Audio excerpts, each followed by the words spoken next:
विधान परिषदेमध्ये अनिल परब आणि शंभूराज देसाईंमध्ये जुंपली। परबांकडून देसाईंचा गद्दार उल्लेख तर देसाईंचा शिवराळ भाषेत परबांवर पलटवा। बघून घेण्याचीही दिली धमकी।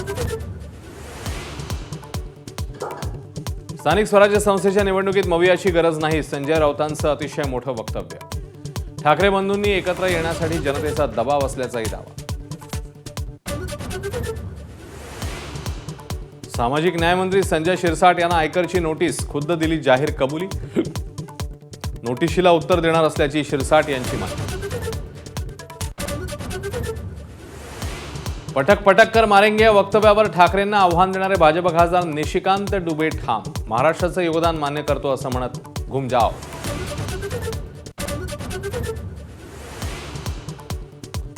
मनसे अध्यक्ष राज ठाकरे 18 जुलैला मीरा रोड दौरा करणार। जिथे विराट मोर्चा निघालेला त्या मीरा रोडमध्ये कुठली घोषणा करणार याकडे लक्ष।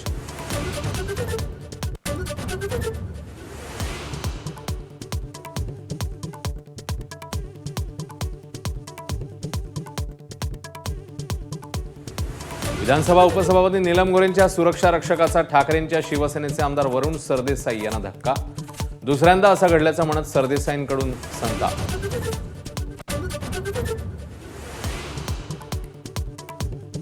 मासिक पाळी आली की नाही हे तपासण्यासाठी विद्यार्थिनींना विवस्त्र करणाऱ्या मुख्याध्यापिकेला अटक। शहापूरमधल्या प्रतिष्ठित शाळेतल्या घटनेचे विधिमंडळातही पडसाद।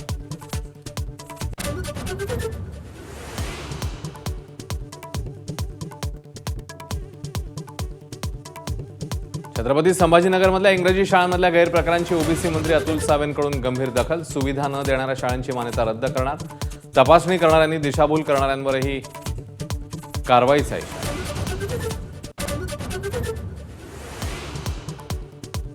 देहू रोड वगळता राज्यातील सगळे कॅन्टोन्मेंट स्थानिक स्वराज्य संस्थांमध्ये विलीनीकरणाला तत्वतः मान्यता। राज्य सरकारकडून संरक्षण मंत्रालयाकडे मंजुरीसाठी निर्णय पाठवला जाणार।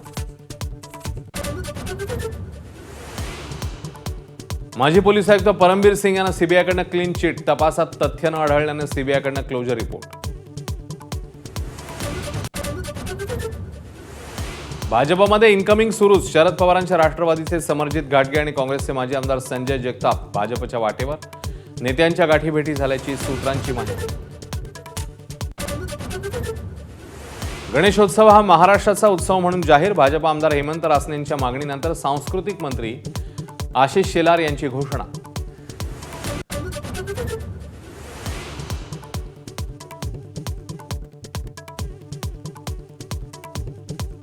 अभिनेते प्रकाश राज, राणा दगुबाती, विजय देवरकोंडा, श्रीमुखी, लक्ष्मी मांचूसह 29 अभिनेते सेलिब्रिटींवर हैदराबादेत गुन्हे दाखल। सट्टेबाजीच्या ॲपशी संबंधित प्रकरणी कारवाई। एबीपी माझा, उघडा डोळे बघा नीट।